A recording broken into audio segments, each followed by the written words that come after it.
Di naman tayo magdi-deliver sa Sinya Towers. Ari malapit lang sa may amin.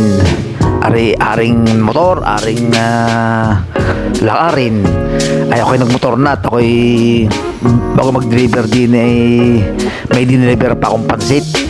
Kaya solve ako sa biyahe. Kumagay sulit yung aking gasolina. Dalawang aking dineliveran. Deliver muna ako ng pansit at din naman ay aring aking customer ay umorder ng bundle ulam at pamulutan na crispy pata saka Shanghai. Ba ay di siguro rin nakita yung video pagluluto ng crispy pata saka yung Shanghai. Ay di na-order si madam.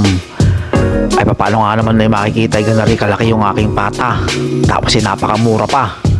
Tapos eh sinabi ko sa video ay mga 3 oras ko pinakukuluan na rin. Ay di sigurado napakalambot na rin. Kahit bungal ay ay hindi mapapahiya. Kayang-kayang ngalin-ngalin na rin ng walang ngipin. Sa sobrang lambot ay kahit pati yung disposable na kutsara, kahit tusukin mo lang ng gano'n ay kayang-kayang tusukin na rin laman sa sobrang lambot nga. Kahit yung sa ano yung sa papasikel ay kayang-kaya. At ang sikreto para rin lumutong ay tutusok-tusokin mo ng tinidor. Tapos ay ari mong ibilad sa araw, ari mo ding lutuin sa oven. Ay sikreto na namin yun para rin ay lumutong. Ayan, ganyang kalutong na crispy pata, kitang-kita naman yung balat pero ari timbang na rin 1.5 lang yan.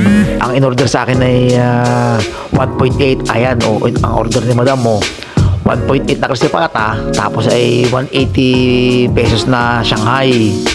28 piraso yun sa 180 pesos. Aba, ay saka makakita ng ganong karaming Shanghai 28 pieces.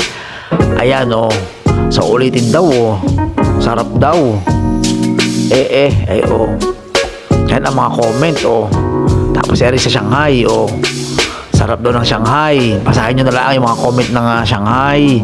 Tapos yung crispy pata ay alam kong kayo napapatakam na, ay huwag nyo lang intayin pang kay maglaway. Order na kayo din sa Mandelicious. At ako na nagsasabi sa hindi kayo mapapahiya. Basahin ninyo yung mga comment ng mga customer ko, mga reviews.